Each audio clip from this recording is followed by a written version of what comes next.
Happy New Year. Welcome to the Light Gate. We're coming to you live from the beautiful city of New Orleans in Louisiana at the United Public Radio Network at 107.7 FM and the UFO Paranormal Radio Network at 105.3 FM on the Gulf Coast. We are on Facebook, we're on Roku, we're on Rumble, and we're on YouTube. We want to thank our sponsors. Thank you very much. Carnation, you are with us for a while now. I think we're closing in on a year. We love you very much. I hope everybody had good holidays using Carnation, and let's get going. Preston, we have one of my favorite people on the show tonight. It's her first time with us, and I'm very excited because I have more in common with her than I realized when I first started hearing from her and talking to her. And I'm just really excited. I want to hear all about her life and everything. So, yeah, well, I'm super excited too, because it was an incredible synchronicity that brought her to us, which we'll hear about. And yeah, this is episode 142 of The Light Gate. Thank you guys so much for joining us. I'm your host, Preston Dennett. My lovely co-host is, of course, Dolly Safran. We're pushing 3 years on the show now, Dolly, I think. Pretty soon. 2 and something, yes. Right. Because, 52 weekends, that would be 160 about, 156. We're at 142, so 20 more shows will be 3 years. Pretty darn cool. So yeah, thank you guys. We are absolutely just so blessed that you could join us today. And as Dolly said, we're very, very excited about our guest today. So I'm going to get pretty much right to it. I will say a very quick hello, because I don't want to waste too much time. And I keep getting in trouble from some of you guys who are waiting to see our guest. And definitely, Dolly likes to just go straight to the show. So I will just say hello to all you folks real quickly. We've got Catmaster Trash. We've got Jamie Mashburn. Love you all. Happy New Year, Louise. Astrid Gruder. We got Cherise Bazilla. Scarlet Fire. Hello. Scarlet. Yeah. We got quite a crowd already, Dolly. We got Blackbeard. Yes. We got Olivia Camilla. Janie Mashburn. Hey, Janie, thank you, sweetie. Very much. Welcome our guest, Joyce. We have the Owl Man. We have Patsy Foister. The lovely and unbelievably generous Namaste. Thank you, Namaste. Couldn't do this show without you. Amazing. Yep. We got Aurora Comedy. We got Groucho Trout. Carol Wilson, Flower Lane. Who else do we have? Little Dove, John Lanigan, and Droneworks. And Droneworks, yeah, cool. Hi. Barely got that one out. We got Miss Mary. We've got quite a few people here tonight. Scooter Hooter, Marla McMichaels. Thank you for joining us. But yeah, better get to the show. So excited. I mean, our guest is amazing. She's such a delight. Let me tell you a little bit about her.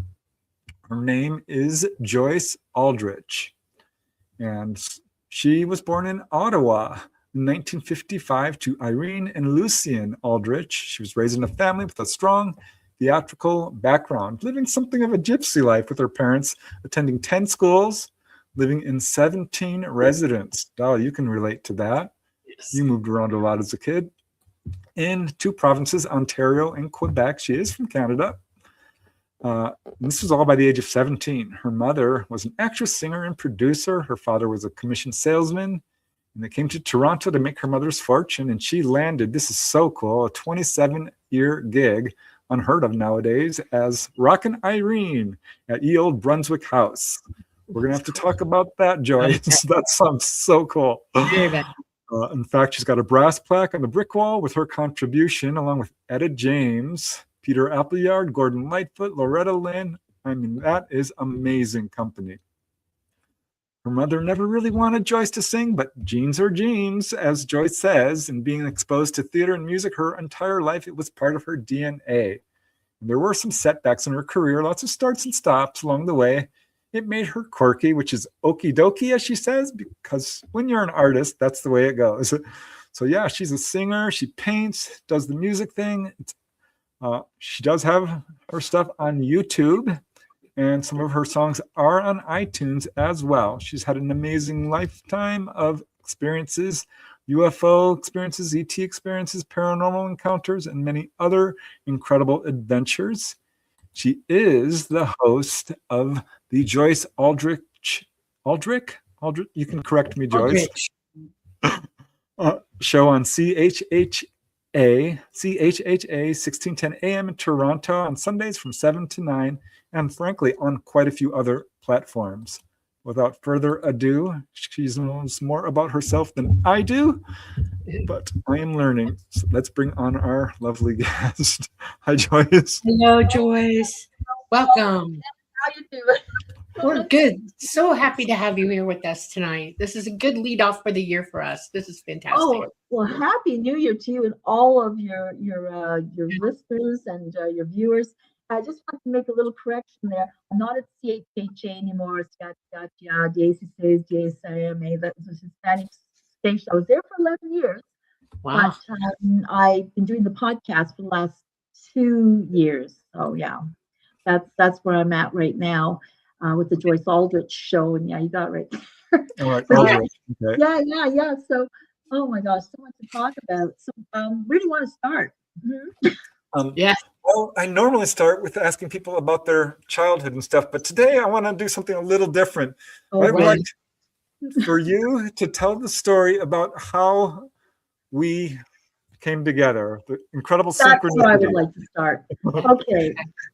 For anyone who knows me really well, I suffer from insomnia.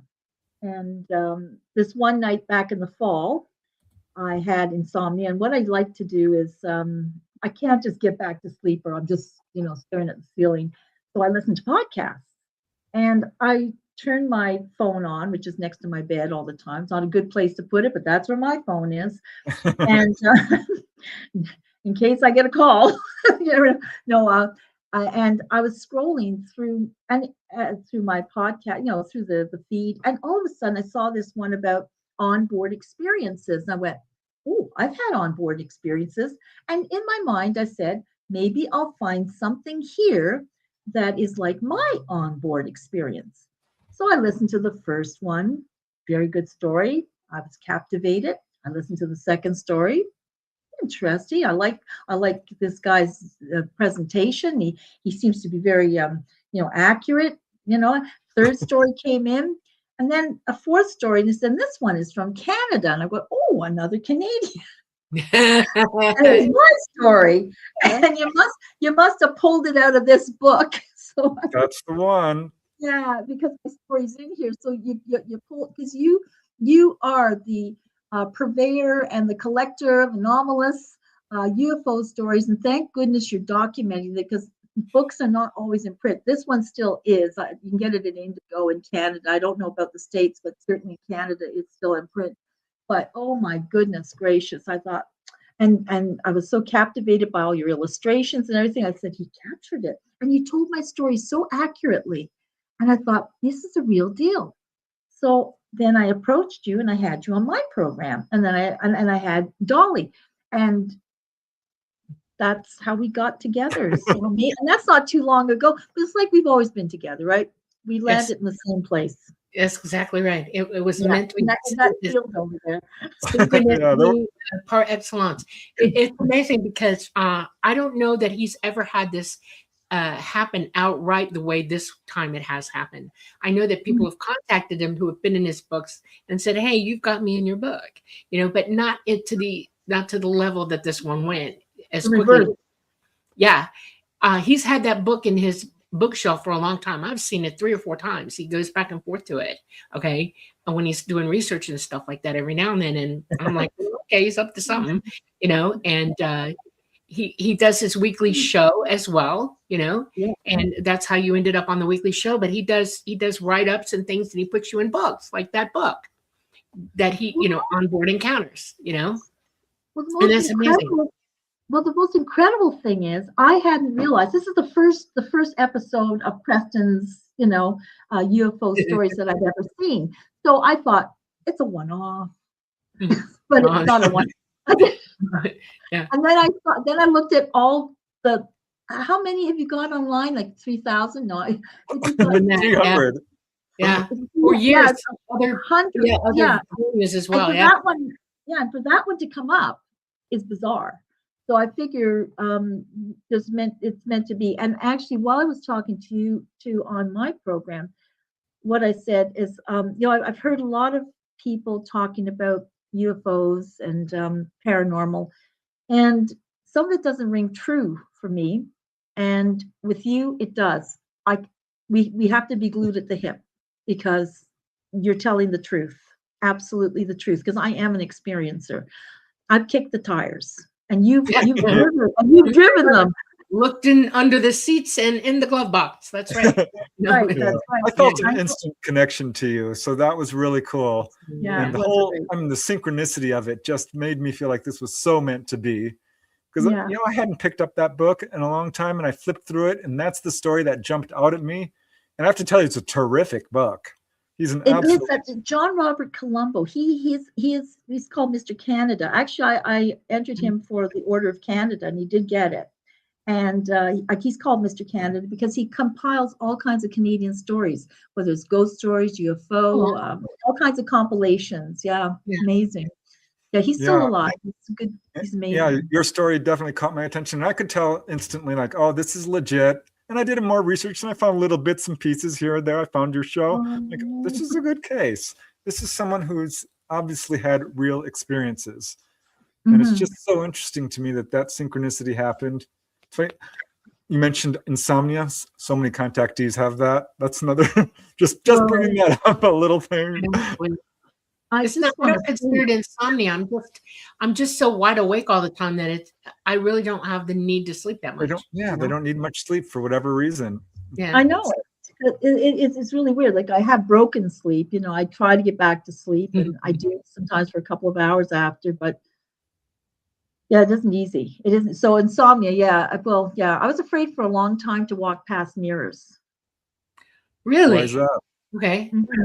Yeah, I always felt like something's going to take me because my first experience that I remember was they came through a window. So I think reflection in the mirror, in the window. Yeah.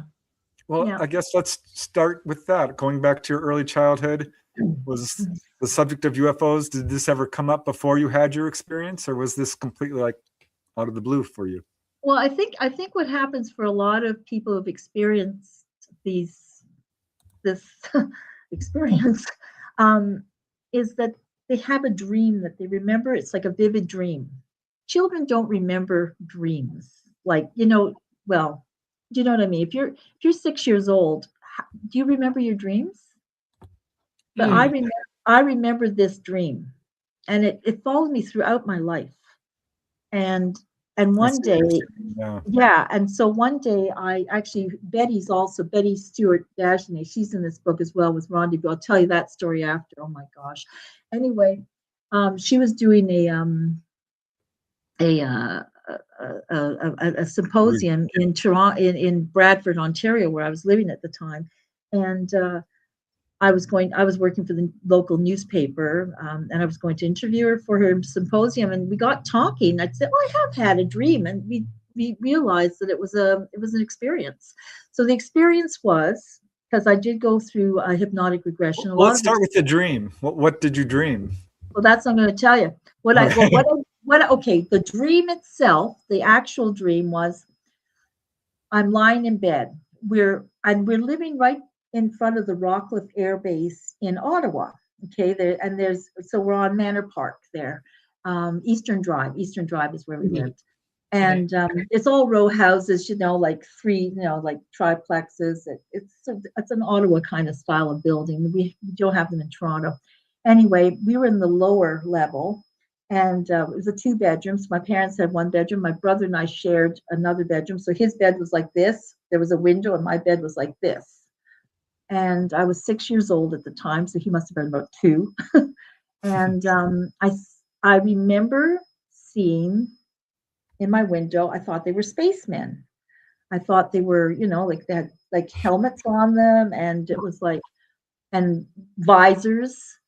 And the next thing I knew was I was looking down, and there were lights. I was floating in the air, and there were lights. And I remember this. I didn't remember anything else. That was my dream. Oh, wait, But it was a weird dream. Like, how, I dreamt about spacemen. And because I don't know how I knew about spacemen when I was 6, because that was 1961. I guess we had the Gemini missions at that time, and the Mercury. What was the Mercury? You know what I mean? Yeah. Apollo, Mercury, Apollo. Gemini, Apollo. Yep. Yeah, Gemini, Apollo. What was Mercury? Maybe that'll come up. Anyway. That's the next one. Anyway, but the thing is, so that's what I remembered. And so Betty recommended that I see Dr. David Gottlieb. Now, he was a GP psychotherapist here in Toronto, and not a charlatan, he was a real GP psychotherapist. And he was involved with the Intruders Foundation in New York with Bud Hopkins. And, Bud Hopkins, of course, wrote Intruders, right? And he decided that I should have this. She decided I should go for a regression. So I went for a regression, and of course back then people say, "Oh, get it recorded, get it taped, and everything," So I sort of sheepishly asked Dr. Gottlieb, "Can we have this taped?" He said, "Why would you want tape? First of all, he's a doctor. He's a GP psychotherapist. He's a medical doctor. To ask that is really dumb." And he said, "Here, my job for you is to integrate the experience into your life so that you can, go out with normalcy, because it does cause a little bit of PTSD, because we don't walk the planet like a lot of other people, if you know what I mean." It's a journey for, I think, pretty much everybody. It is a journey, whether they fess up, whether they tell people about it, or whether they hold it inside. And so many people are holding it inside. But I decided to come out of the closet because it's like a rape victim. I'm going to put it that way. Sometimes you have to talk about it so other people don't feel like they're alone. Not that it's like being raped. It was not a bad experience for me. So anyway, we did the regression, did a couple of them. And what happened was, okay, they're at my window. And instead of the big helmets and visors, it was the large heads and the large eyes. And then they came through my window. And then they just do that. Yeah, there. Oh, yes. These are remarkable, by the way, what you did. And I had a little bit more red in my hair that day. Anyway, but that's very lovely. No, so they came through my window, and then they picked me up in their arms, and we went up through the ceiling. Now, realizing that we're in the basement unit, and then there's a second floor and a third unit. So we went right up through the ceiling. And when I looked down, yes, that's right, in a beam of light. And I'm looking down, and I see others in there also looking in other windows. Oh, wow. There wasn't much mine, there were others. And then I looked up, and there was a portal. We went through it. And I was standing in what I call a bay area. I don't know why I called it a bay area. That's what I called it. But they had like oval doors. They weren't square. No angles. Yeah. No angles. But the thing that they did do is they took me into an elevator, which I don't recall anyone talking about elevators, but we went into something that took us to another level. And while I was in there, I was looking at their eyes because I'm a little kid and I'm looking at these bug eyes, Sure. And telepathically they said to me, "Oh, we don't see like you do. We see more like your insects do. We can actually see like X-ray vision. They can pick up quite a bit of information with those eyes, right?" So anyway, they brought me into another room. They had the gurneys, they put me on a table, and then they started to, it's playful. They had a little cloth and they put it on my eyes, took it off, put it on my eyes, took it off. I don't know, to see the reaction in my eyes, I guess. I don't know. I'm 6 years old. What do I know?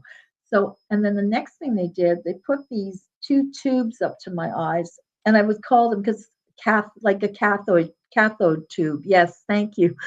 You did such great illustrations. I feel like I'm doing it all over again. That they put these tubes, because I was a dental assistant, so I knew it. I remembered. Oh yeah, they look like cathode tubes, like X-ray. And Wow. yeah, and they were feeding, they said, information into my eyes. And I thought, well, why? Well, of course, the eyes are an extension of the brain, really, like when you're feeding, you pull all this information in with your eyes. So it just made sense, but didn't to me at that time. Then I started to say it hurt my head. So they stopped, put me on a little bench, and then I guess I went home. Right. But before I went home, they leaned over and they said, remember, you are a custodian of the earth. Wow.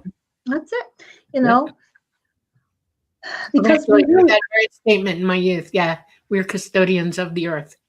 Mhm. Yep. I didn't hear it. We are, all of us.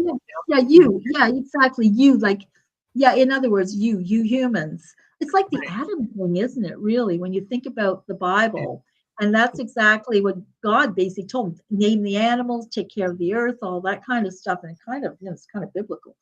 So it's got to wonder about all that stuff too, It So- drove me to go into ecology and science and things like that. I had to understand everything about it after that. I became obsessed. So, Yeah. Okay, go ahead. Well, wait, that leads me to my next question. So you're 6 years old, you have this experience, you remember it pretty much as a dream, but it's extraordinary to me because looking at contactees, they have some real honest to God commonalities. The number of contactees who are artists or who are interested in astronomy or music or the creative arts, so to speak, but they'll have an encounter at a young age and it kind of changes their life path a little bit. I'm wondering, did you start thinking differently at that age? Did you start getting interested in anything? Did this affect you in any way that you're aware of? Well, I guess I was born into an artistic family to begin with, but I love to sing. From the time I guess my first cry, I always loved to sing. That was my thing. And I remember in grade 2, Mrs. Bryson keeping me back at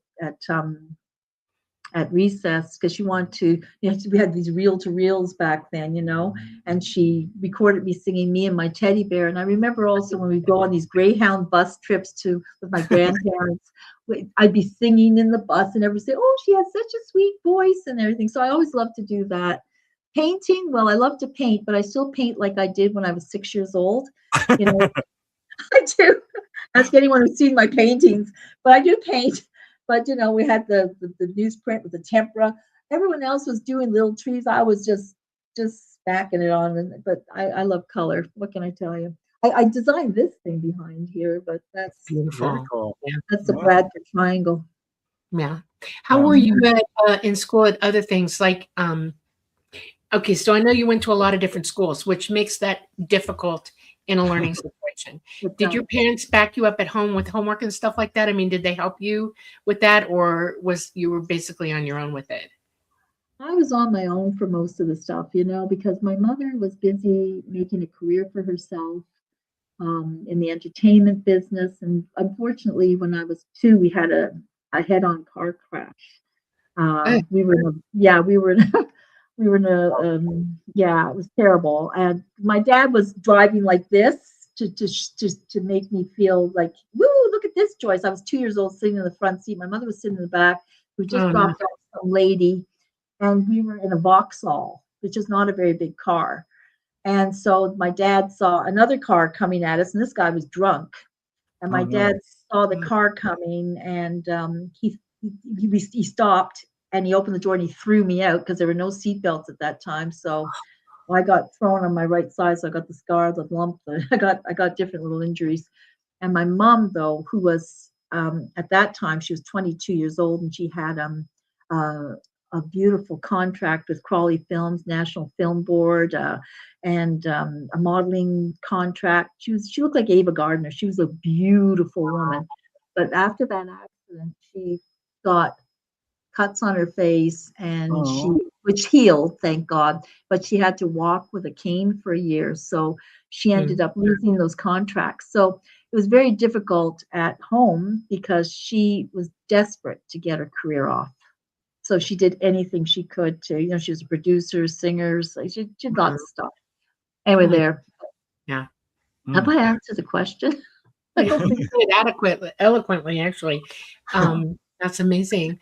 How many experiences do you remember as a small child? I mean, for how long? What age range did you go up into? I mean, what was that like?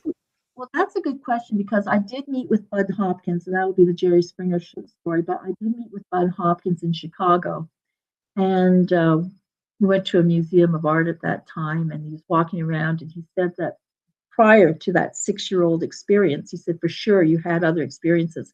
And he had told Dr. Gottlieb that my experience was identical to another woman in Germany, you know, Oh, wow. which gave him credence and everything. But yeah, I don't remember those at all, but I do remember when I was a little girl, about 3, sitting in a cupboard playing with an imaginary friend. And I called her Mary. Wow. Yeah. Anytime anything would happen, my mom would say, "What happened?" I'd say, "Mary did it. Mary did it. It was Mary. It wasn't me. It was Mary." I was convinced it was Mary, but I used to sit in the cupboard and talk to Mary. And I don't remember Mary, but I know it was someone I used to sit and talk to. Yeah, mine's name was Cuba. Cuba. Cuba. Oh, did you do the same thing? Yeah, she was like an extra dimensional being who had lived on this earth and had elevated to that realm, you know, just beyond ours, you know, next dimension over. And she was working with me, and which means you had somebody working with you too. And it's intentional on their parts, okay? Especially with ET, they'll get somebody to work with you as you're growing up to send you in a certain direction, you know, encourage you to do this, that, and the other. And it's usually at those very young ages. And mine started at the age of 2 and went all the way to the age of 6, almost 7.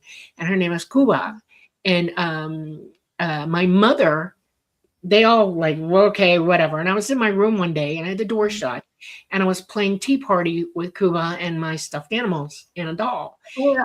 And my mom heard me ask Cuba a question, and then she heard Cuba answer me. And she didn't even open the door with her hand. She burst through the door. Where is this person? And of course, she didn't see, you know, Cuba left. And she said, do you see this person physically? I mean, I got drilled after that. Did you see her physically? Because I didn't see mine physically. I just know I talked to her. Yeah, I could see her physically for some reason. I could. My daughter could too. She saw the same one. She called her Sabadi Cuba for whatever reason. When I heard her say that, I was like, huh? Say that again. Yeah, it's generational. Yeah. Yeah. So do you have any children? I do. I have a boy and Did they ever talk about an imaginary friend? No, but I don't like to go into too much because they're like, we don't talk about our stuff. Like, you know, it's like, you know, we're in kind of denial of some things, but in a way, because I know my son recently asked, he finally said, well, you know, we're not the only ones. They've got the other, you know, people on other planets. I said, yes. Yes, it's very true, and interdimensionally, yes, thank you. But yeah, he had he came down one night. I'll tell the story, because what the hell? Sorry, what the heck? Sorry. It was a small swear word. That's all right. We can say how. Okay. And damnation. No. So anyway, one day he was eating his Cheerios. And he stops and he says, you know what, Mom? I said, well, he's 4 years old. He says, we're all God. And we're really living in a dream that's been going on for a very long time. Wow. He's 4, and he said that. Yeah, my daughter, my daughter did the same thing. She goes, why is God? And I went, what? What did you just say to me? You know? So yeah, go ahead. No, and then another time he came down and he said, last night, he said, I stood at my window and I saw a rainbow. It was an upside down rainbow and it went swoosh. Yeah. There you go. Yeah. Yeah. And then I asked him more and he said, yeah. And he said, and there were these, and I had him draw them and they had pointy little pointy little chins, these people. He said they did mind talk with me. Yep. Yeah, So like you said, think it's he's had generational. experiences, yeah. And my daughter, I'm not too sure. She's very psychic, though. My daughter's has gift. Has the gift. That would be, yeah. All right. So going back, at age 6, you had this experience. What brought you to, actually talking to David Gottlieb and realizing, oh my gosh, this could be UFO related? Well, that would go back to Betty Stewart Dagenet, who I was going to interview for that symposium she was doing. She said, and then I told her about the dream. She said, you had missing time probably, and you've had that was an experience. She asked me too if I had ever had any pregnancies that were missing. I hadn't, which was a good thing. I'm glad that didn't happen. But so she referred me to Dr. Gottlieb. Yeah. All right. At that point, because you had other experiences as an adult, isn't that right? That was after. That was okay. after 1989. It was just when I went to Dr. Gottlieb in that area, and in 1989. Yeah. Anyway, so I had a store in Bradford called Joyce's Curio Shop with a PPE shop. Very cute. It was a metaphysical bookstore, but I'm in Bradford, which are like the people of the carrot. You know, the people of the corn. They were like okay. So the people of the corn, they're all strange, but for them, I was the strange one. And I know that the Baptist Church had 2 whole sermons dedicated to me. I was up there with the Antichrist, and I had people putting communion on my door of my store, and I also got a letter from the Jehovah's Witnesses in town. I was supposed to go to the Jehovah's Witness to Kingdom Hall. He wanted me to just come for a meeting, and this doctor who lived in town, he used to love to come into my store with his wife. This was the only interesting store in town. I had artwork, I had native art, I had all these metaphysical books and all this cool jewelry and all this kind of stuff in it, cool. I was interesting. Go figure. But then, but he said, he had his white lab coat on. I came in one day, said, Joyce, I can't come in the store anymore. I've got Jehovah's Witnesses who are my patients, and they're telling me they're not going to come and see me anymore if they see me walk into your store again. He said, but please, they sent you a letter, didn't they? Said, yes, don't go because they want to do an exorcism on you. Oh really? Gosh. I didn't know Jehovah's Witnesses did that. Oh my goodness. Apparently they do. So I didn't go. I declined. Thank you very much, but I can't go. Good girl. Oh my God. It was not easy, And but another time I had an experience, and of course I had of course psychics come up to my store, and we had circles, meditation circles. And unfortunately, on my store, I only had cafe curtains, so you could actually see in to see what we were doing at night. So I was unabashed. I had a circle, and I had this one guy who used to come in, Claude. He and his girlfriend. His girlfriend only ate raw carrots. It was like, and we were all tree huggers and all that kind of stuff, But it was like that kind of thing, and they did that. They took me for a walk one day so we could hug trees, and I thought, it's nice. Hugging trees is fine. But it's good. Yeah. It doesn't hurt. Hug a tree. Yeah. Go hug a tree.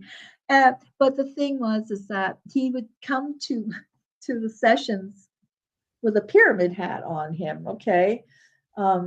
Yes, I got a pyramid hat with a foil pyramid hat, because back in those days they felt that could deflect. Help them. That's right.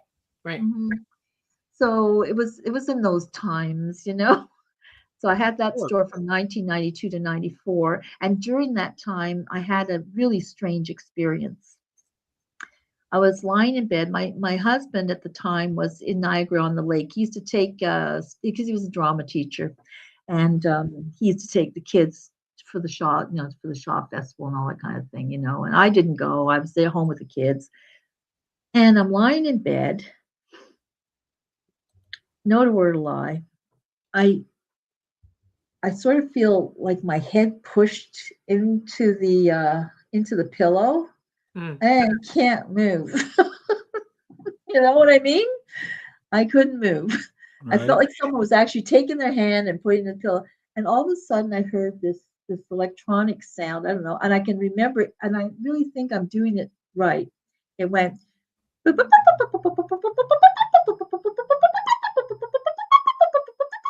like this escalating sound. And all of a sudden, I'm standing in my store, Joyce's Curio Shop. It's the middle of the night. Across the street, there's the police station.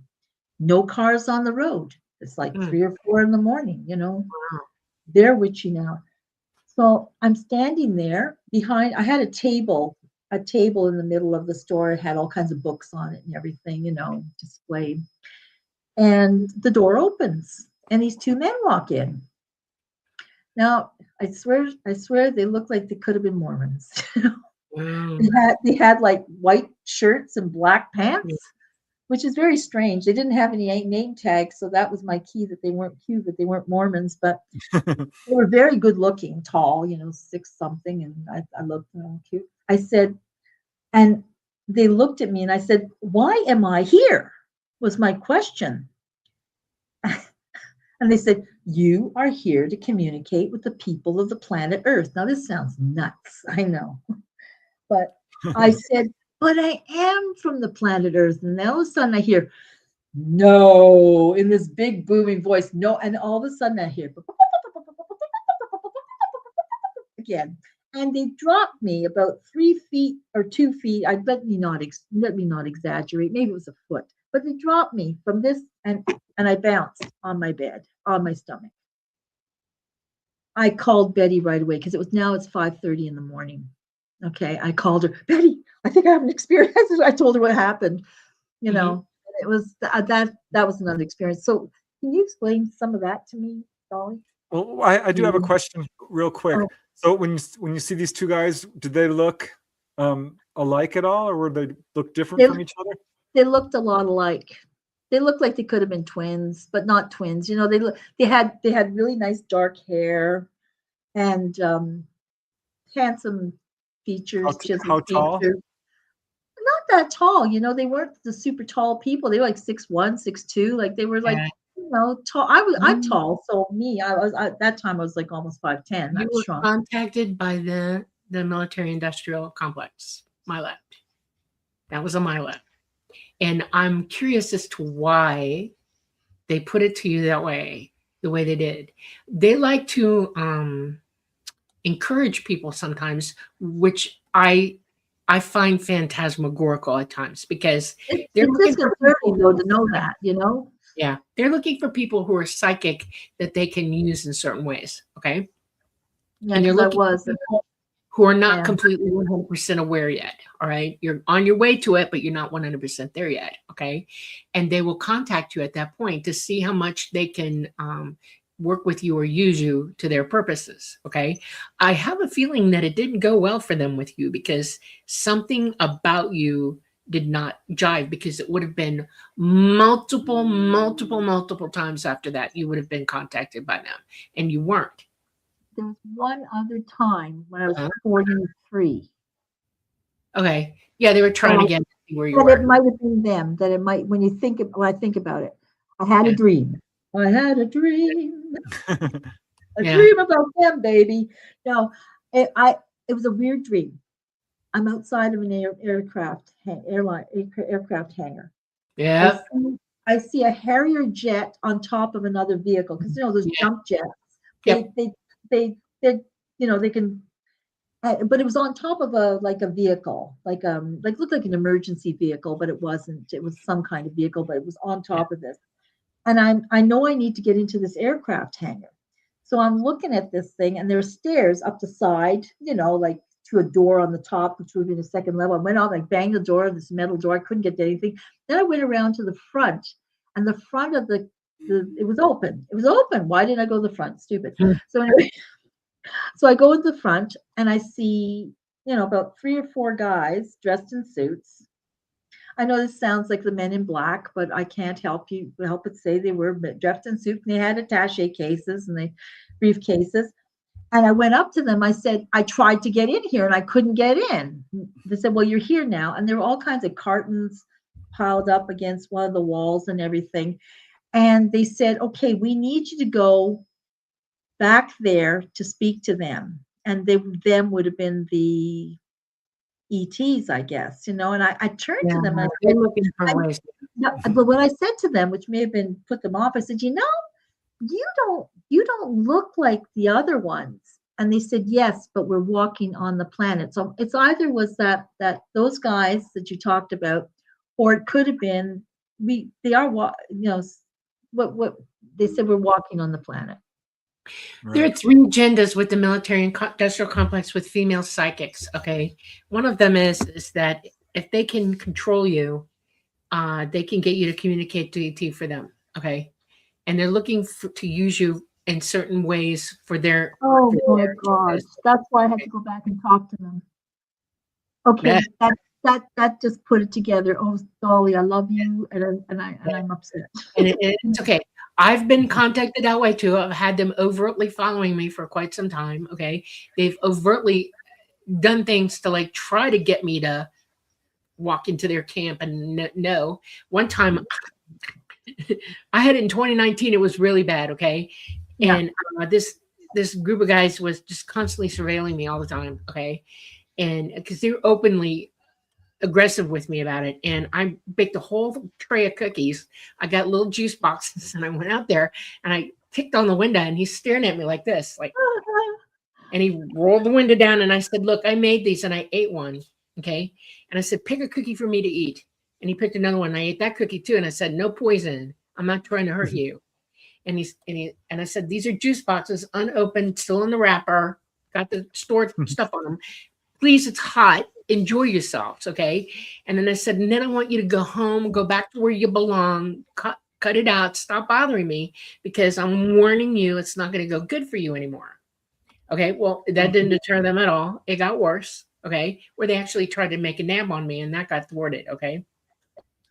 The government wants to back engineer UFOs to the point that they can fly them out of our atmosphere. They do not have the technology. They want you to think they do, and they're going to push that agenda highly. A lot of people believe that it's true, but it's not. And they're looking for female flyers. Because you are one, but you will not be used. No. The reason female flyers is more good for them is females have our biology makes us a better able to learn how that bloody ship works. Okay, we have a better chance of working with the ship. Because it's intuitive. Yes, well, it's even that. I'm just wide open psychic, and I can interface with it. I have fought them my whole life and told them no. Okay, and I used all to worry. Contactees are being watched. Yeah, pretty much all of them are being surveilled. This is a subject the government, our secret governments, take very, very seriously. Right, and if you've been contacted, they know it. Yeah, they know. They watch everything. There's a neural net over the entire planet. You realize that, right? They've been watching everybody. They've been set up. I mean, it's really bad now, but 50 years ago, they still had a way. Yeah, they had technology already.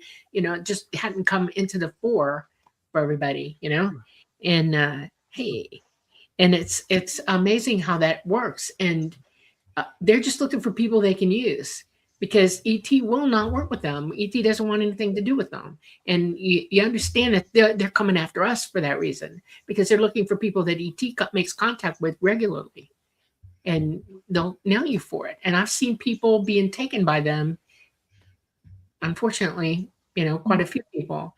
And it's like, that's why I say, wake up, be aware of everything you do, and, make sure that nobody can take that kind of control over you. It's such a shame, because they're targeting contactees, people who have genuine experiences, then start having these experiences with government folks.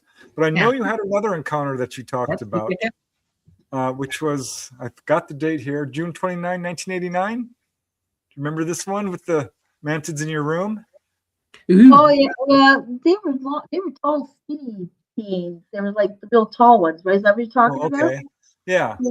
I don't know if 7 feet tall. Yeah, that's sort of like the blocky heads. Yeah. No,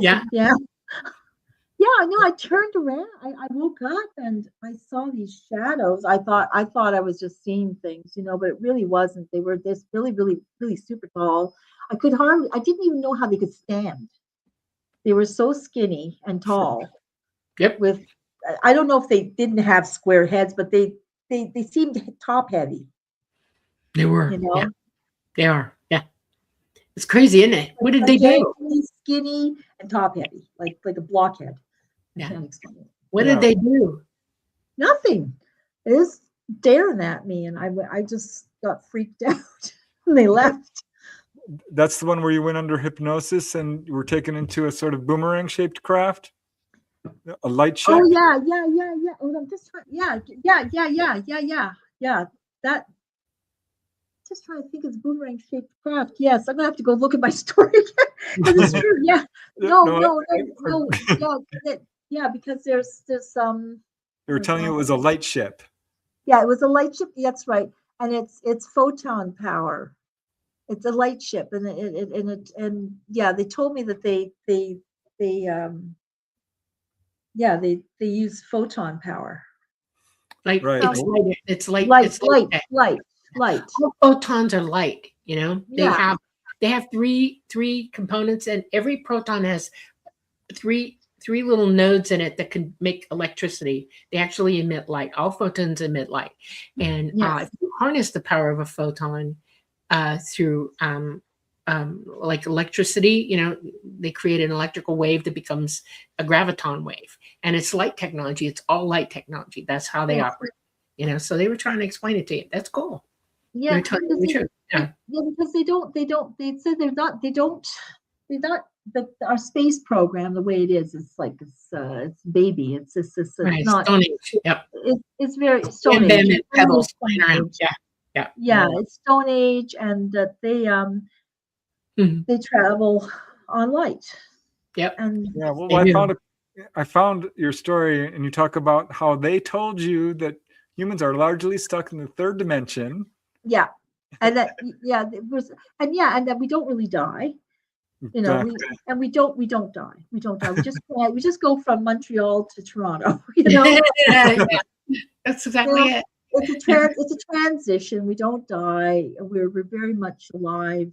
You know, and our whole being. Like obviously, the physical isn't here, but we're not dead. Right.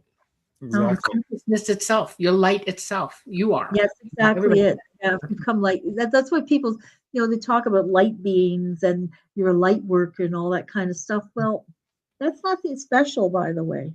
Right. That's everybody. Everybody has that ability. That's right. That's not just, oh, I'm a light worker. You know. Okay, so is everybody. So is everybody. Exactly. Everyone's got a special mission here on the planet. Right. And you know, and that's the way it is, you know. Right. We're supposed to help each other with it. You know, we're supposed to be sharing this information freely, you know. We're not trying to take one another for granted or, you know, make money off each other this way. This is something that is absolutely given between all of us, you know. The more we learn and do, the more we should be helping to do as well, you know. And, I agree. Well, you know what kind of, well, what I found difficult, especially with the new age stuff, okay? Yeah. It troubles me, you know, because people are trying to make green energy, if you know what I mean. You know, they want to make money doing this. It's a divine gift. Whatever you're given, it's a divine gift. Okay, yes, you got to make money. You got to have a job. You got to do something to bring in parnas, as we call it in Jewish. You know, actually, you only need three things. You need a place to sleep, food to eat, and a roof over your head. Okay, that's all you need. Everything else is fluff. Okay, and it doesn't matter what that is. See what I'm saying? Yeah, it shouldn't be. We're following the wrong gods. Okay, the gods of commerce are not the right ones. The gods of money are not the right ones. The gods of envy are not the right ones. The gods of ego are not the right ones. Okay, it's like this, you know. It's like, okay, I'll give you the example. I got interested in ecology and stuff like that. Okay, they were telling me, I was shown that animals were going to be a thing with me, and I became obsessed and learned everything that I possibly could. Okay, and one of the things that I learned, and this is just basic stuff, is that this planet that we're on is an ecosystem with micro ecosystems all through it, and we are in niches here that sustain our lives and give us a place to grow and evolve and become more than we are. Okay. That doesn't mean forget the ecosystem that we're living in and not take care of it. It means to enjoy it, and pass join to it, ground to it, and use it to grow and thrive and live and evolve. Okay. But now we're living in ivory towers that are glass and steel, and we have lost connection to one another through that as well. It might as well be the Tower of Babel in every study there is. Okay, because there's no real communication going on between everyone. There's a lot of babbling, that's for sure. Yeah. And that's true. Right. I know. So I know you've had some other really cool experiences. I want to hear the Jerry Springer story, but before we go there, it's a lovely story, Joyce. It really is. Your uncle had a sighting? Yeah, my Uncle Leo. God bless him. And I come from a mixed background of Jewish and Catholic, both guilty, guilt-ridden. Anyway, my Uncle Leo, is the kind of guy on Saturday after he come home from confession. I love him. He'd be sitting there in his rocking chair, he just gone to confession and everything, Anyway, he's a very devout guy, but he was also very well read. My uncle read a lot, and I remember one day I was wearing some kind of UFO kind of shirt, back in the day. And he was at my dad's, visiting in from Ottawa, visiting my dad here in Toronto. They were sitting on the balcony. He was having a beer. I grabbed a beer, went to sit out in front, with him on the balcony. And then I said to him, Uncle Leo, I said, have you ever seen a UFO? And he looks at my shirt. He said, well, you would ask. And he said, yeah. He said, actually, I have. And he's a milkman at the time, and he had a run on a run. It was Empress Street, whatever, in Ottawa. It's early in the morning. He was just going to pick up, his milk to deliver, and he saw a UFO in the sky. He saw one, and he said at that time to me, he said, the government hides a lot of stuff from us. We don't always know what's going on. And I looked at him. I was like, my mouth was been. I'm going, this is my Uncle Leo, who gave me great advice. I won't tell you what it was, but when I moved to Toronto, I'm 14 years old. Wow. And he told me not to become a certain kind of woman of the street. Okay. Good advice. Well, he wanted me to be pure. And I kept pure. It's so pure. Anyway, no, as pure as I could be. Anyway, yeah, so yeah, it was like that. So he had an experience. And my mom, when she was a little girl, and we talked about this Dolly, she had these orbs come into her room and play. She said these like golden orbs or something, or orbs. So what did you say those were? Because those are well, it could be one of two things, really. If they were golden, I would more than likely call them interdimensional beings coming in and hanging out with her. Okay. Most ETs, if they're remote viewing you, they'll show up like orbs. They're generally either white or blue or dead red. Okay. It just depends on. Okay. All right. And, the golden ones, I would place that in the hands of an extra dimensional being playing with you, Well, I would say that's probably true, because later in life, my mom had two bilocation experiences, and I had one bilocation experience. Oh, okay. Yeah. Well, yeah. She was a singer MC at the Brunswick House for 27 years, as you mentioned, but every year she loved to go down to Vegas, and she'd even sing a couple little songs in her favorite lounge, and she met Debbie Reynolds, a lot of stuff. Anyway, she'd go down there, but she loved the desert. She'd go into the desert. That's where she loved into the desert down in Nevada, right? I wonder why. Anyway, twitch. But anyway, this one time she had someone subbing for her at the Brunswick House because someone had to sing. And this woman was there, and she sees my mother, who's supposed to be in Las Vegas, coming into the back of the Brunswick House. and then just going in, and she's saying, Irene, Irene. And my mother just goes into the bathroom and never comes out. And she wasn't there. She was in Vegas at the time. And another time, my mother was a great list maker. I'm a list maker. I list things.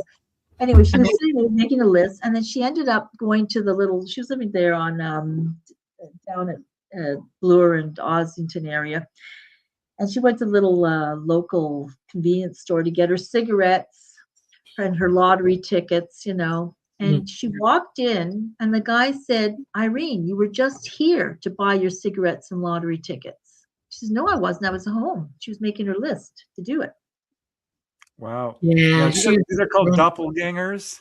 And what's going on is when a person has advanced psychic ability, they can essentially bilocate, it's kind of like an out-of-body experience. It is.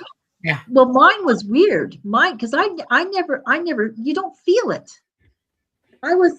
I used to go down to the Daces Danforth because I was in a Cuban band for many years, and we used to play down at the Danforth, but I wasn't this year at this one time. But I think it's Julian Taylor was playing. I wanted to go see him. It was on a Sunday night. And I'm there at the side of the stage because I could say hi to the band. Hi, it's me, it's Joyce, And I was there dancing away, and there are two female police officers standing right next to me. They said, hey, oh, you're back again. They said, boy, on Friday night, you were out there. You were having a great time dancing and everything. I said, I wasn't here Friday. And they said, oh, no, it was you. And these are people who are used to observing. Right. Trained observers, right? Police officers, right? They're trained observers. And I was at home all alone on that Friday night. I have you were dancing. Part of you was. I want to go dancing. Yeah. So I have an opinion. Go ahead. Okay.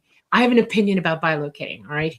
I can do it, but it's more like a remote view where I fully leave my consciousness fully leaves my body while I'm conscious, and I go to a location instead of being to this person. I'm just relocating my consciousness, and I show up as a full apparition to people. I've done it to Preston. I did it to him once. I stomped his floor. That's how I'm able to make a physical, like I can affect things physically when I do that. When I'm OBEing, I can't touch anything or do anything. I'm like a ghost. But when I remote my consciousness out, I take my, Preston likes to call it ethereal body with me, okay? Because that is my consciousness, and I can affect things like shut doors, open doors. I can stomp the ground. I can move objects, things like that. Some people are very good at it. Yeah. Padre Pio, he's I was very going to say Padre Pio, and also, well, who's that guru who was doing it too? There's a guru, but this is the exact evidence that shows that we do not die. Right. Because to be able to leave the physical like that, and we're still ourselves and doing stuff, right? Exactly. Yeah. There's a book on doppelgangers, and they studied all these cases, and in a number of these cases where people were seen somewhere else at that time, they were thinking about going there or thinking about that subject. Right. Exactly. So probably lying in bed thinking, "Oh, I'd love to go dancing," and you actually did. I was probably thinking about Sunday. Yeah. So there was a case where a lady was like, "Oh, I'm late for my class. I have to go get to my class," and she's trying to get there, and she walks in, and all the kids go crazy because they had just seen her walk out of the room, and here she is coming in the other door. So it was a classic case of a quote doppelganger. Exactly. Yeah, yeah, and you hear, oh, your doppelganger, but it's far deeper than someone who just looks like you who's somewhere else. It's actually you. It's the ability, that particular ability is actually what helps me fly craft. If I couldn't do that, I'd never be able to fly craft because I'm remoting out my consciousness to be with the consciousness of the craft, and so I begin to see through the craft side through. It's a natural psychic ability. Padre Pio could do it to where he completely manifested and could talk to people, and absolutely they thought he was physical, and he was. Yeah, he's a good Catholic too. Look at that, you see? Yeah, see. There are many pathways into the truth. There are. Okay, now you told me another story, and I lost my mind when I heard it. because I've written this book, Human Levitation. Oh, yes. All kinds of people. Everyone thinks, oh, it's only monks and yogis who do this. I'm like, well, no, kids have done it, housewives, businessmen. It's all across the world. It's in every culture. It's been verified in a laboratory setting. This is a natural human talent. And you told me about your mother, and I'm like, oh my God. I wonder why I had a difficult relationship with my mother. I think she was a hard act to follow. Yeah, I identify with that. You're holding up. Don't worry. It ain't easy. So anyway, I'm about maybe 8 years old or 9, as we just moved into Sunnycrest Drive, 34 Sunnycrest Drive in Ottawa. So my brother's 4 years younger than me. So do the math. Wow. My mother calls us into our living room where we have our Danish blue couch and our beautiful Danish coffee table, our Danish side end tables with the African heads on it. You know, everyone had that back there, and the RCA stereo. There we were. She said, sit down. I want to show you what I can do. So she moves the Danish coffee table back, and she lays down on the floor like Superman, okay, like flat on the floor with her arms out in front of her. On her stomach? Yes, on her stomach. Watch what I can do. So you'd obviously done it before. She had to show us. She levitated about 3 inches off the floor and just stayed there. And my brother doesn't remember this, or maybe he's just put it out of his mind. There's a cat. There's a cat behind you. Oh, this is Rory. He's my co-producer. Yes. Okay. We love the animals. Yeah. Sorry. Okay, so I'm surprised he's not sitting on the computer right now. Anyway. Yep. But he's on the couch. How long did she do this? So yes, sorry, he's here. He's looking at the ring light right now. She did it it wasn't very long, but she did it. But the thing was, later in life, she got married a second time to this guy, Alban. And sorry, he's checking out the ring lights. He's over here now. And he's my co-producer. Anyway, she called me, and she said, remember, my mother was very dramatic. Remember, she said, when I levitated in front of you when you were kids. I'm going like, oh, that was real. Because, that also seemed like a dream to me, like you put it out of your head, but it was real. I said, that was real. Yes, it was real. She said, I did it again when Al left for work today. I was lying in bed, and I levitated in the bed. That's interesting. That's real interesting. Wow. So after she did it the first time, what did you tell her? What did you think? I didn't say it. I think it was like we're 8 and 4, Yeah. Right. What are we going to say? We just saw our mother levitate. Maybe we didn't think that was odd. Maybe we didn't think it was weird because of who we were, I mean, right. I'd already, at 8 years old, I've already been on craft. And when here's another thing. In that same house, excuse me a second. Okay, say hello to everybody, Rory. Get it out of your system, okay? He's a big boy. Anyway, I was in grade 5 at the time. I was 10 years old. And my mother, in the morning, she said, I tried to wake you all up last night, she said. I tried, and you were all asleep and you wouldn't wake up. But she had gone to the back window and she had seen a craft hovering above. And she said, yeah, there was a craft, a spaceship. And I said, and again, the weird thing is, we never thought that was a weird thing for her to tell us. Like, we lived in kind of a world of, where my mother and my grandmother put the cards out. We had an Aunt Valerie who was telling fortunes in tea rooms in Ottawa. It was kind of our heritage. But we all talked about different things, unusual things, and archaeology and all kinds of stuff. Anyway, So, but the thing was, in the Ottawa Citizen that day, a doctor in Gatineau had seen the same thing. Ah, there you So go. it was actually written up in the paper. So I had cut that article out and I put it in my science book for Mr. Martin to see, my grade 5 teacher, because it was like, that was my news item that I brought to school. I pasted in my science book. I don't have it anymore, but it was that kind of thing where, yeah, so we had experiences throughout. And we were in Quebec, when we were living in Hull, Quebec. My mother made us all go look for the green swamp gas. So because no one else was the bonhomme, the bonhomme. I had an interesting life, and also the thing with the was Rockcliffe Air Base. I know I'm going in kind of a helical, messy way of telling my story, but all right. And so, well, I'll get back to everything. But the thing is that my mom used to say all the green lights. She was dramatic. The gremlins. She tells about the gremlins who used to sit on the aircraft during the war and mess them up. Anyway. I know. My mom used to love gargoyles. Okay, she had a gargoyle fetish, unbelievable, and she had them. Excuse me, I hit my mic. She had them on the corners of our roof of our house. On the front. You're kidding me. No. Did you live in Hogwarts or something? She was a gargoyle person. She loved gargoyles, and a particular type too. And I used to watch it and think, okay, fine, it's just life. My mother, this is my mom. Okay, I don't know what I thought the night that this happened to me, but I sure remember the fact that my mother was a gargoyle lover, and that she had seen them. That's why. I'm coming home from the base. It's like 2 o'clock. I'm exhausted. I've been on the road all day. We've been transporting bombs and stuff like that.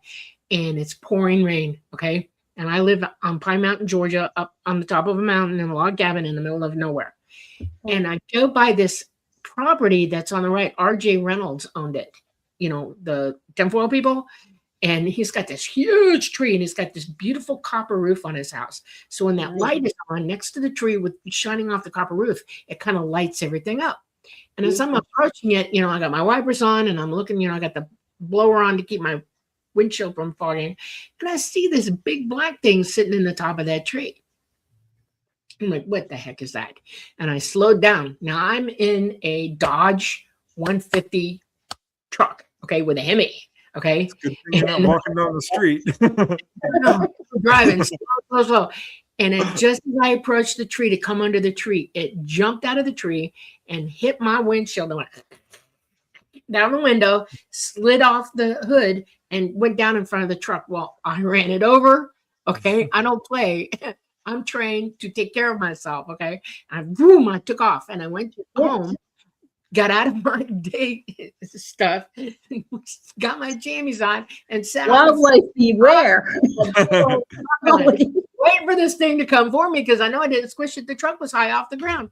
And I'm thinking, what the hell was it? It was a gargoyle. It was a big black with wings gargoyle. Like a griffin. What? Like a griffin. A gargoyle, yeah, something like that. A gargoyle. But in ancient times, there were the griffins, which had the wings. But they weren't big wings. They were little cruddy rings, Cruddy wings, okay. Okay. And it was a big brown pudgy thing, okay? And in the morning, I didn't want to play with the truck. In the morning, I went and looked at the window because it cut my windshield.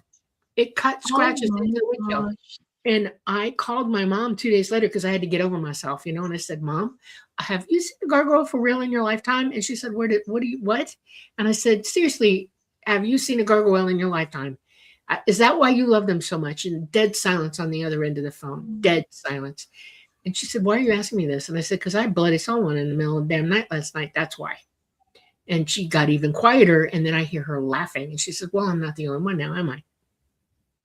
See? And I was like, okay, thank you. Click. Guys, contactees have a wide variety of paranormal experiences. Yeah. Almost always. It's the rule rather than the exception. Well, we talk to the wee fairy folk, we do, Yes. Fairy folk, all the cats, Rory and Fiona, I did. So, and I am part Irish, Celtic blood. Irish, so am I. Me too. I am Irish. I'm Kelly and Kite Irish.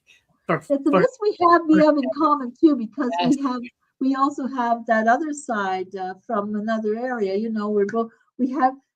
Yeah. There are a lot of Jews who are Irish. Yeah.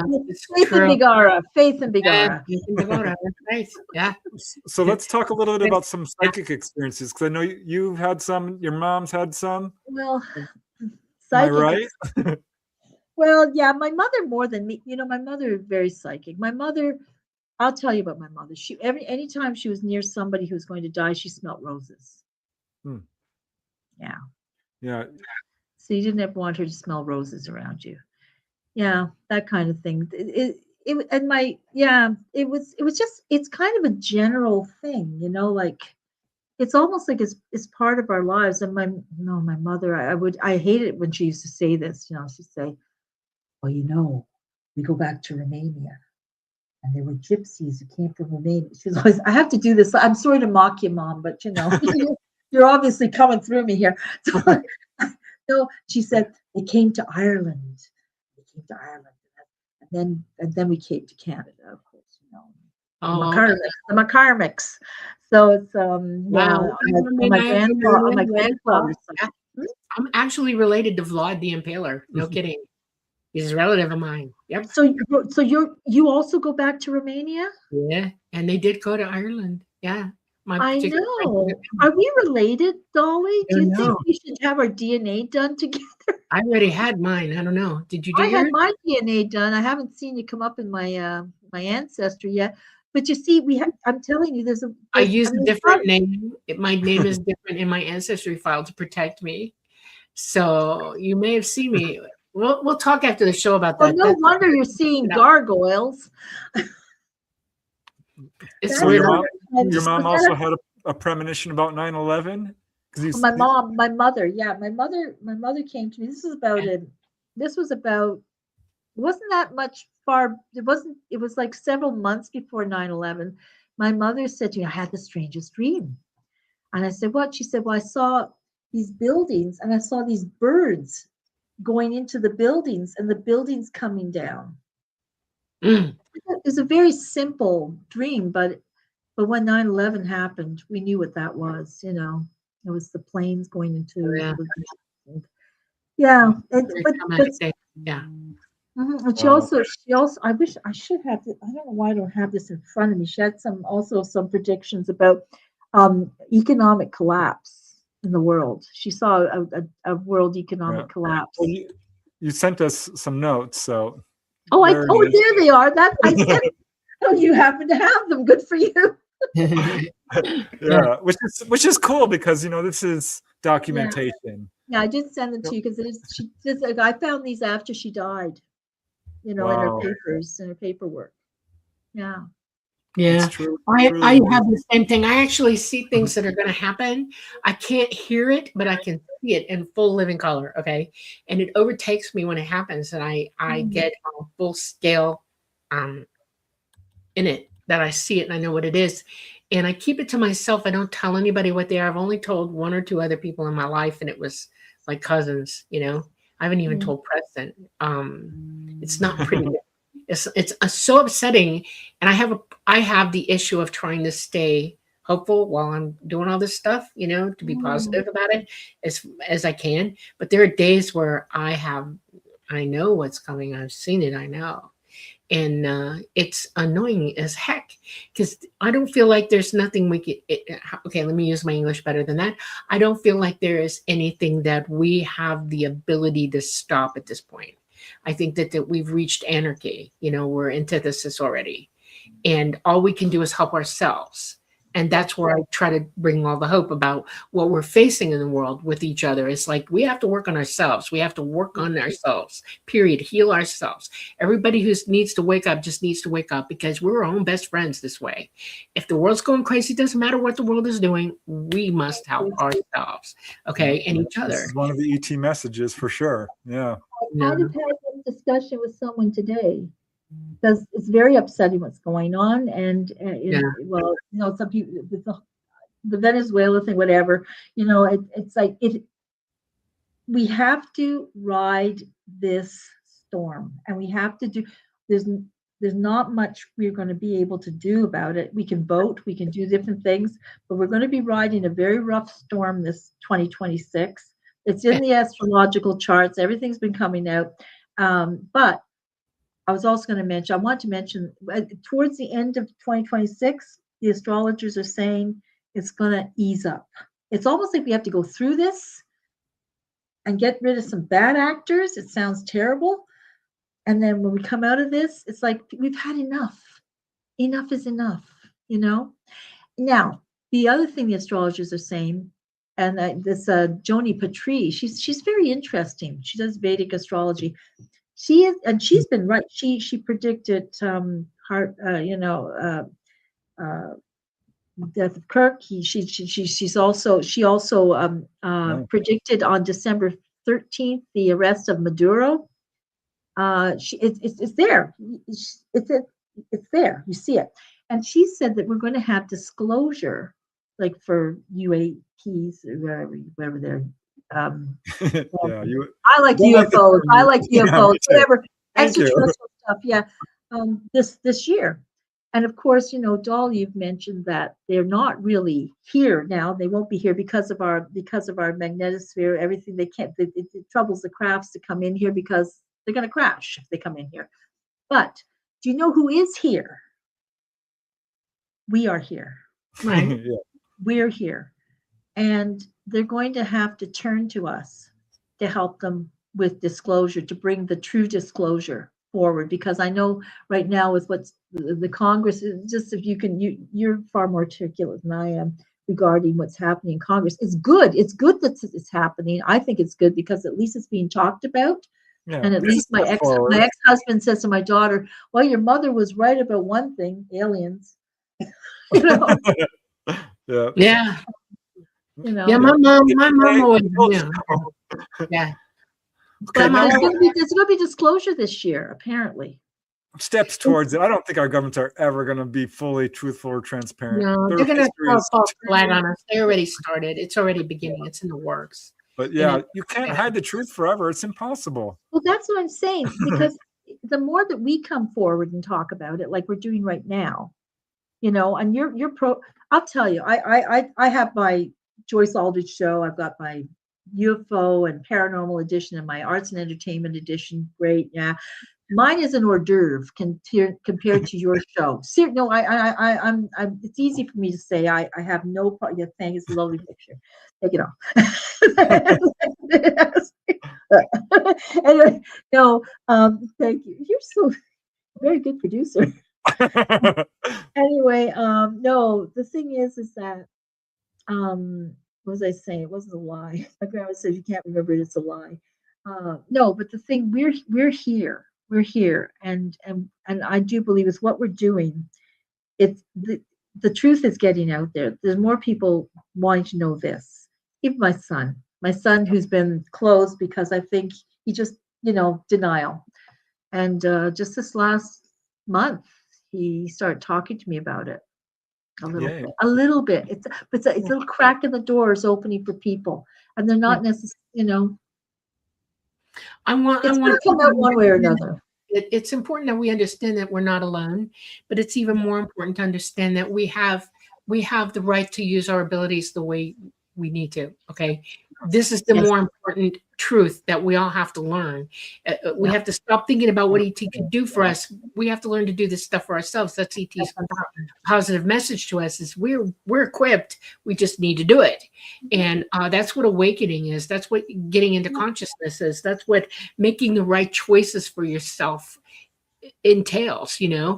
Exactly. You walk away from all this stuff that's going on around you, the anarchy, and you focus inward and you learn to use your abilities. And there's a lot of ways to do that. And the more you do that, the more focused you become, and the more you're able to see things as they really are, because reality is not reality to most people here. They don't know what reality really is. They don't see it because they're too busy being confused and misled. Riding the crest of the wave instead of being the wave, Right. And it's important that we wake up. That's what I mean when I say wake up. We need to understand it isn't a horror show, not by the least little bit, because we still have a beautiful place to live. We still have beautiful people to be with. We still have beautiful things to do for one another and ourselves. We still have joy and hope and everything else.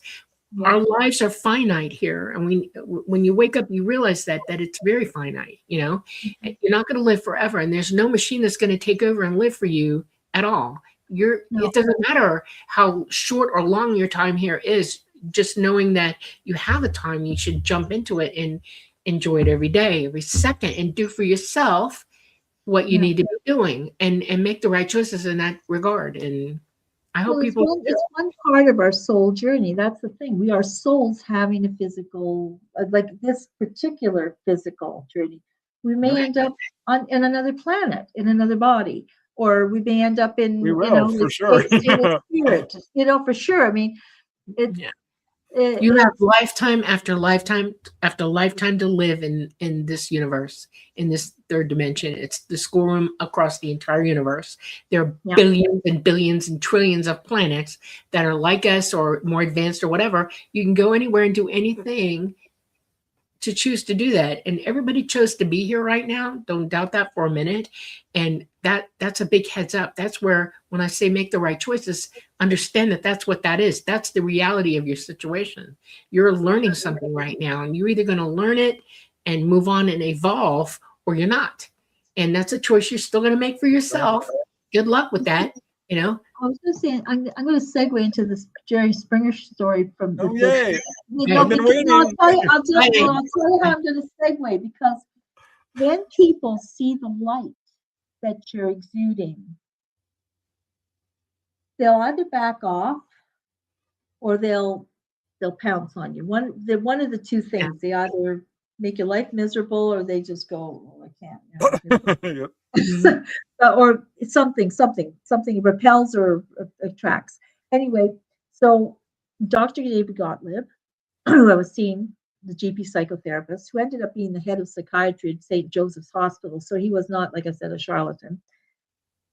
Anyway, he got a call from the Jerry Springer show, and they asked him because they knew he was doing stuff with Bud Hopkins with the Intruders Foundation, asked if he had anybody, contactee or experiencer, who would like to come on the show and talk about their experiences. Neat. I got a call because I'd already been on the Jeannie Petty show. I had been on the Christopher Thomas show. I had been on all kinds of programs, and because I said I was coming out, right? Because I didn't want people to feel alone. Of course, it was at great risk. Yeah. And the laughter curtain and everything else. It was not a time when you really did come out because people just thought you were a matter. Yeah. Anyway, kudos to you for doing that, because most people don't have the courage to do that. And you're right. People lose their jobs over this kind of thing. People's reputation. Well, I lost my store. I lost my store because of it. No one would come in and buy stuff from me. So I went like $40,000 in debt. Let's not talk about it. Oh, disgusting. But it's the right thing. You followed the path of truth. I did. And then I had my interstellar UFO show, which actually I'm just going to show you. This is the set piece. Oh, your sound is fading a little bit. So yeah. Can you hear me now? Yeah. Yeah. When you wave your hand in front of the mic on your computer, we lose you. Oh, that was it. Yeah. Okay. The French in me. The French and the Jewish. Anyway, but anyway, so Dr. Gottlieb told me would like to go on the Jerry Springer show. And the weirdest thing, they're in Chicago. Only a couple of weeks or 3 weeks before that, my son came to me one day and he says, I wonder what it would be like to eat Chicago pizza. He's 9 years old. Where did he ever hear about Chicago pizza? And then he said, I wonder what it would be like to ride in a limousine. Well, not much longer than that. We were on a plane to Chicago to do the Jerry Springer show. My son was coming with me.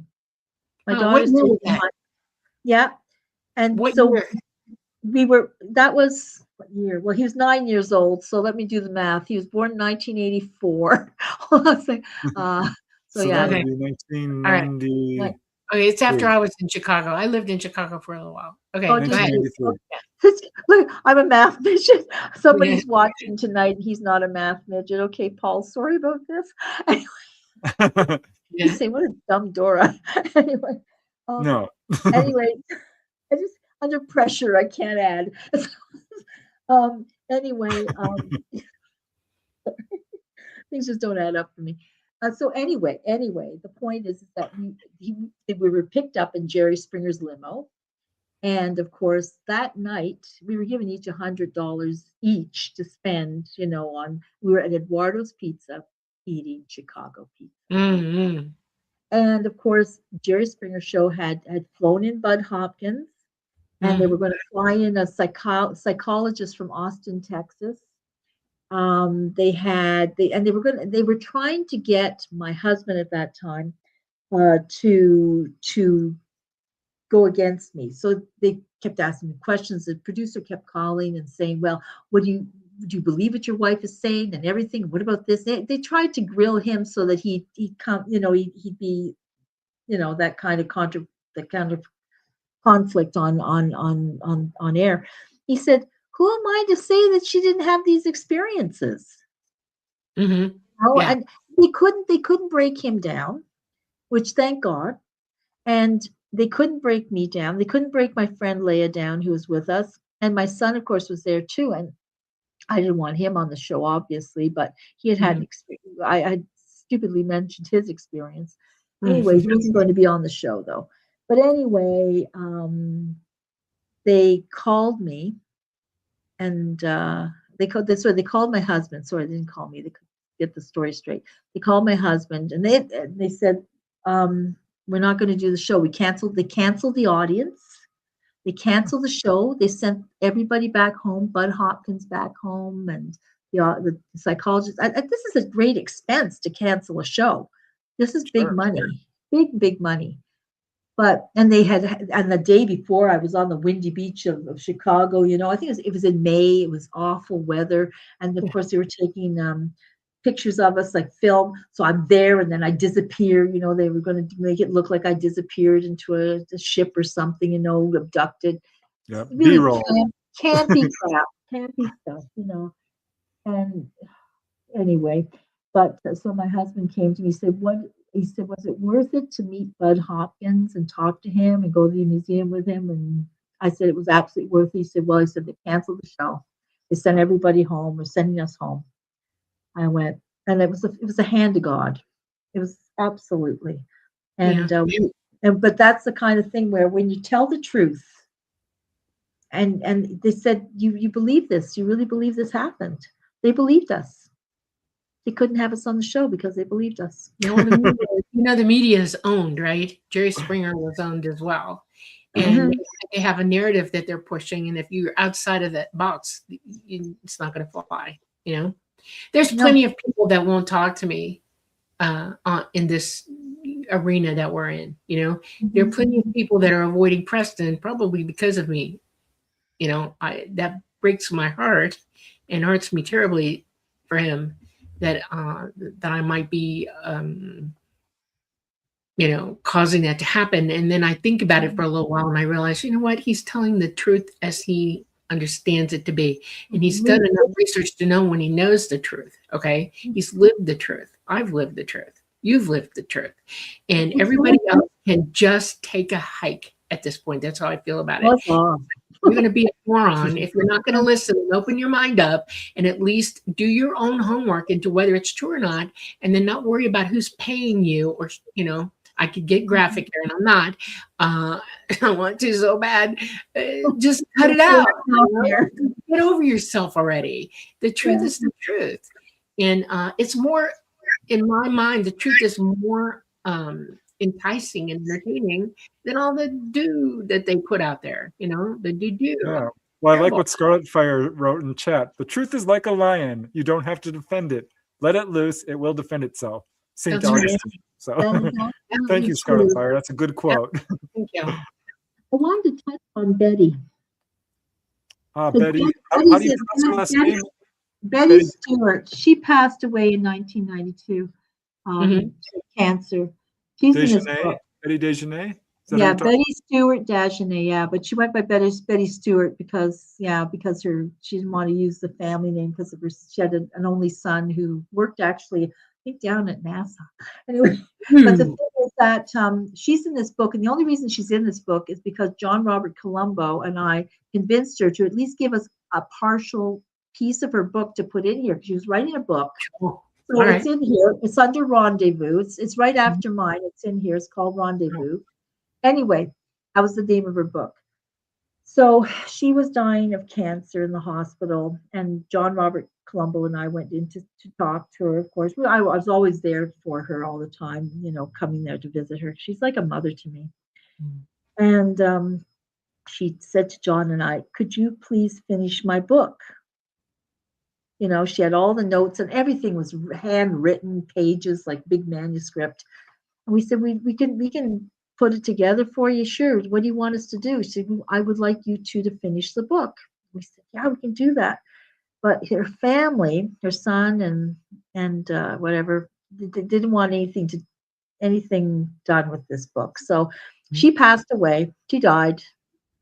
And we're at the funeral, and she was going into a crematorium. And we're both of us are at the coffin saying our last respects. And I said, "John," I said, "You know where the book is, eh? The manuscript." The family had stuffed it in the coffin at the base where her feet were. And I said, and the coffin was still open because there's, and the funny thing is, both one of her friends and myself, we had done her makeup and hair. I did her hair, and it was a weird thing. Anyway, Yep. I did her hair. My friend did her makeup. Anyway, because her friend was in the Jarrett family of funeral homes. Anyway, long story there. That was something else. But anyway, we knew that the manuscript that the family had put it in the foot of the coffin because they knew it would get burned with her. And we're standing there, we're going like, "She asked us to finish this, John. What are we going to do?" And we were just trying to think how we could get it out. I would have gone out in front of God and everybody. I'd have dared anybody to make me give it back to him. I would have put it in my shirt and walked out. But you had to be there. Everybody, we're standing there, and there's a whole lot of people sitting there in the pews or whatever, and we're just, they're looking at us saying goodbye to Betty, and it's like, geez, what are we going to do here? And we had to, we're watching the coffin go down on the rails, and sink down into the crematorium with the book. So there's a little tiny piece of it there, and that, and I had to type it all up for her and everything, but she didn't want to let go of it. I don't want to just let a little piece out because I want the whole book out. Thank goodness we got a piece of it. Yeah, she's actually pretty well known. Oh yes, UFO researchers, because she had an implant removed and it was studied. That's right, and it had a little hook on it. Yeah, she had. That's right. Wow. I don't know where that implant went because I was there after she died. It was in her place in Bond Head. She was also on the Man Alive. You can still find it on Man Alive. David Cherniak was the producer, and he produced that. And she had an experience with somebody who came to her, in a contact in her shed in the back, and then they were relocated, and they recognized each other, and they'd never met each other in the physical before. Really incredible. Yeah, and her implant was one of the best studied implant cases. It was published up in a very famous UFO magazine in Canada. I forget the name of it, but they actually studied it, and it was really remarkable. I mean, this was definitely something that should not have been just sitting there. I don't know where the implant went. I swear, I don't know where. A lot of things went missing after she died. I ended up with 13 carloads of fabric and all kinds of stuff. And you know what else I got? Please, God. She had a really favorite cat. Oh, I won't even go into this. It's too awful. Anyway, I inherited a pelt. Oh, yay. Wow. Oy vey, oy vey. It was a black cat, and here I am, considered the witch of the town with this metaphysical bookstore, and I thought, oh my gosh, I got the pelt of a black cat. She didn't have it. She was going to have it taxidermied, but she didn't do it. Just had the pelt. Oh my goodness. And I Wow. thought, how do I dispose of this in the garbage? If anyone finds this, they're going to think I'm killing black cats or something. So anyway, it was a terrible experience. Anyway, Well, what else would you like to know? you had a bit of a difficult, pathway to move forward, because at that time, like you said, this subject is not like accepted as it is today.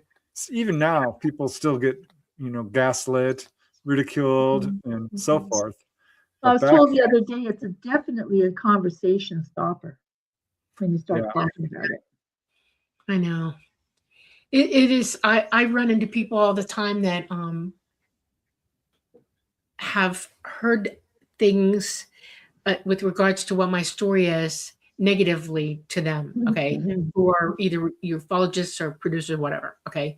And when I run into them, it's I don't get upset about it or anything. Once I decided to say my piece to somebody who will remain nameless, and I did it because I genuinely think this person is knowledgeable more than most people know, and so I said my piece to them, okay, and wasn't trying to be mean or anything, but I cared enough about this person to tell them absolute truth, okay, and but I can't do that to everybody, because I don't want to push the boat over, because everybody in ufology deserves to know the truth. That's how I look at it. You might be 100% wrong right now, or have no clue about what you're talking about, or be in such a misguided, delusional mindset and thinking about this whole subject, but you still deserve to know the truth. And you deserve ample time to let it hit you. And the only way that's going to happen is if we all keep telling the truth, Then some people are just so close-minded, though. It's like trying to make a flower bloom by peeling the petals open. We can't do that. It's not going to happen. It has to go on. So, I talk to people about this too, especially people, in my Jewish community, because, and actually, when I tell them I have a UFO and paranormal show, they go, wow, it's cool. Because the Lubavitcher Rebbe said, who's a great Rebbe and a very holy man, and yeah. So they asked him, do you believe in life on other planets? And he said very simply, who are we to limit God? Right. And that's what I tell anybody. Who are we to limit God? We don't. Some of us we're fortunate to have had to know this, but there's another thing too. When we talk about disclosure and everything, ultimately, our role in this planet is not to say like I'm a hybrid. We're going to talk about that too. But we're here to be a light. And that we talk about, be a light unto the nations. We are supposed to all be a light. Right. And to shine our light, however that is, and we're not perfect. We get angry, get all pissy and whatever, and we have all kinds of things going on. But you know what? Ultimately, well, no, we're human, right? We are human for the most part. Most of us are. Okay. Now after, I gotta talk about this because I don't know what kind of time we have, but we have 10 minutes. Okay, we got it then. Dolly, remember after the show, after I had you on the show, I told you that my daughter had said to me, Mom, weren't your eyes green? Yeah. And I said, she said, why are they blue now? And I thought, because, pigmentation and everything, pigment changes and everything. And, when you get older, I said, your hair gets gray, your face gets paler, your eyes get paler. But you said to me, go ahead.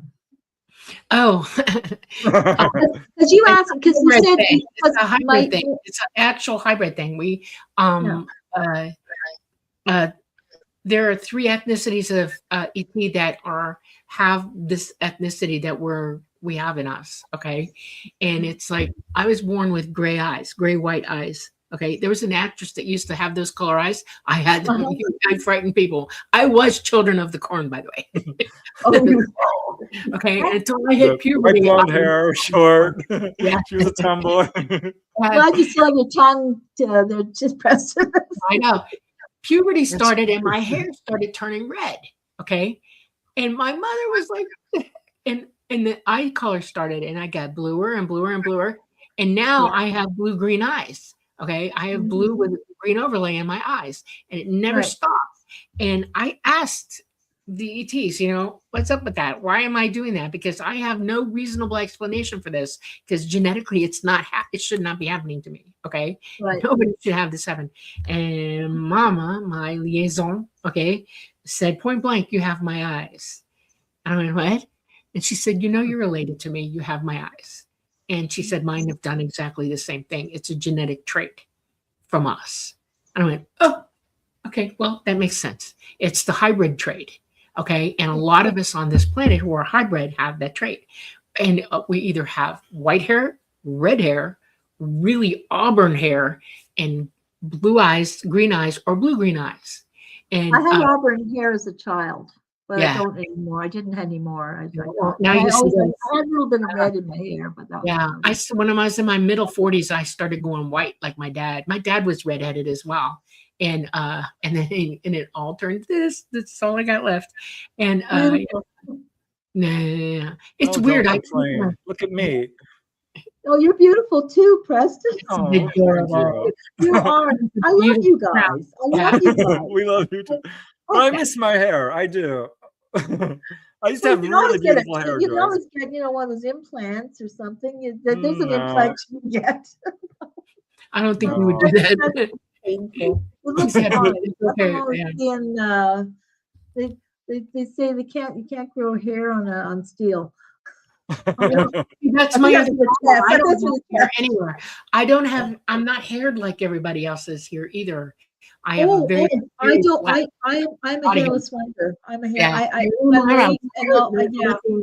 That's awful. A lot of I don't shave. I don't have to shave nothing. Okay. I don't have to either. I've never shaved my legs. My legs have no hair. Preston didn't believe me until we started. We moved in, and he's like, "Oh my God, you don't ever shave, do you? I don't even have a razor."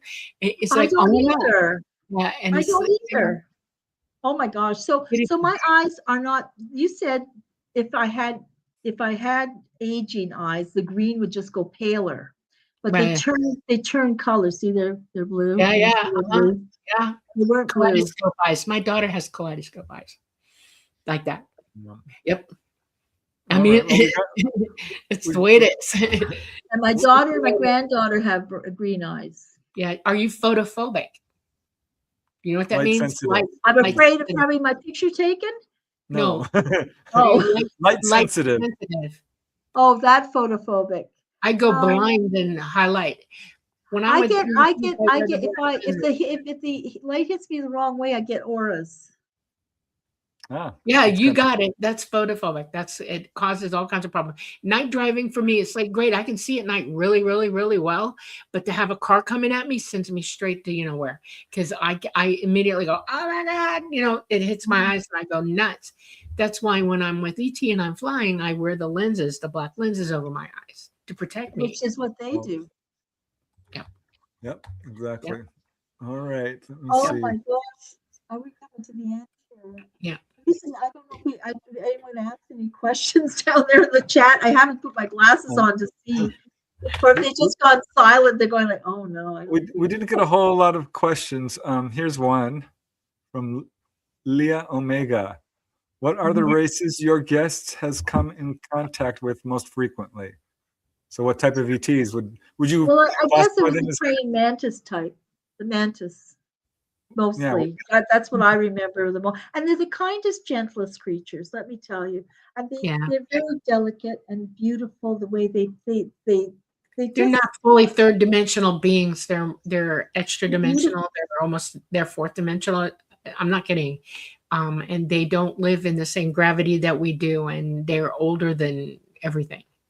I mean, they're quite beautiful. I don't know and I guess the ones who came through, they weren't praying mantis, but when I got up, the ones who took me in the elevator, they seemed like they were.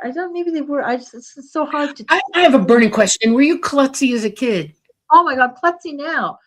I thought my name was Careful. That makes sense to me because they don't generally give elevator rides to anybody for any reason whatsoever, unless they're terrified you're going to kill yourself on their stairs. Okay, and I have a funny feeling that they were worried about you. I'm not kidding you, because no elevator materializes for nobody. Everybody walks the ramp or the stairs, and to take you up that way, and I wouldn't call it the Which elevator. they have the ability to do. What is it? What is that? Was it? They- It wasn't. they have a I lift. went into a room and and then it was dark. And They use it to transport stuff up between the levels. It's a lift, and they put you in it. It's like I'm racking my brain, like, why would they do that? And then that's why I asked you, are you klutz? They my probably mother, use it well, to the thing direct is, well, after I had that accident, the Yeah. head-on crash, I would trip over lines in the sidewalk. I swear. Well, there you go. That And explains it. I still do to this day. I broke my wrist last year. I broken. Oh, it gets better now. Okay. Yeah. But you All right, know, well- I'm a total klutz. Well, thanks for Yeah. coming on the show. We're out of time. Someone said my Indian name is woman who bumps into things. I like that. That's perfect. So before we, have to let you go because we're pretty much out of time, tell us a little bit about, your podcast. Oh yeah, yes, that's the Joyce Aldrich Show. It's on Spotify, YouTube, and Patreon. 2 editions, Arts and Entertainment, which is I feature a lot of great musicians, artists, and then I've got, of course, the UFO and Paranormal edition, where I have wonderful people like you on it, and I've got someone, actually, Michelle Freeze, giving me a guest. She used to be the producer for Coast to Coast, yeah. Yeah. So she's getting me a guest. She just recommended someone today, so they're coming on in a couple of weeks. So yeah. So there you go. Yeah. There you Very have cool. it. And y'all need to check her show out because Joyce sings on the show. I'm not kidding. It's awesome. You need to check that out. Yeah. Oh, you're so I love Starlight. that. I know. I wish I was brave Yeah. enough to sing now, but I don't have a voice anymore. I used to sing as well when I was younger. Yes, you did. You tell me Yeah, this. but I had thyroid cancer and took my voice away. So All right, we have to close it down, Dolly. I want to thank you guys very much for watching us today. Thank you, Joyce. It's been amazing. Thank you, you wonderful people who are able to donate. It truly helps us a lot. But Yes, just, thank you. namaste. Amazing. Janie Mashburn, you guys are incredible. Heidi Hansen. Let's see who else. Ben from Oz. Sunny Burnett. You guys, just can't thank you enough. But yeah, all of you guys for just joining us on the show. Really, really glad that you could join us today. Absolutely. People and you guys in chat are so kind. Thank you so much for all the wonderful comments. We love you guys a lot. We're going to have a good year together. We got lots of cool things coming. So we're going to. All right, Dolly, I guess it's all right. Okay. time to take us out. You guys are awesome. You got a fantastic show. Thank you. Enjoy. Thank you for having me on.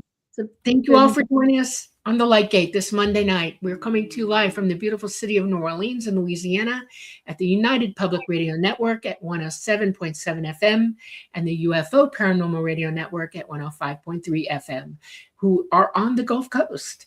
We're on Facebook, we're on Roku, we're on Rumble, and we are on YouTube. I want you all to go live and joy this week. I want you to find your happy. I want you to find yourself. I want you to be conscious. Mwah. We love you. Nang, nang.